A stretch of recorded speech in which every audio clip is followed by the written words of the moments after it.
சனீஸ்வர பகவானே, பகவானே, சனீஸ்வர பகவானே, என்ன கண்கொள்ளா காட்சியை பார்த்து கொண்டிருக்கிறோம்.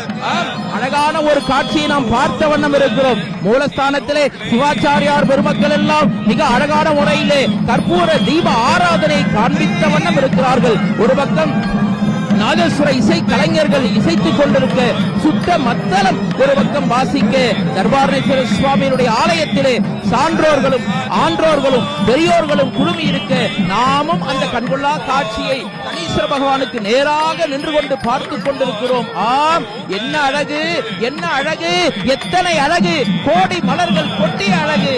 ஆம், சனீஸ்வர பகவானுடைய இந்த கற்பூர தீப ஆராதனை அருட்பெரும் ஜோதி, அருட்பெரும் ஜோதி, தனிப்பெரும் கருணை, அருட்பெரும் ஜோதி என்று வடலூர் வள்ளல் பெருமான் சொன்னாரே, அதுபோல ஜோதி வடிவமாக இருக்கின்ற இறைவனை ஜோதியினாலே பஞ்சபூதங்களினாலும் நம் ஆராதனை செய்வது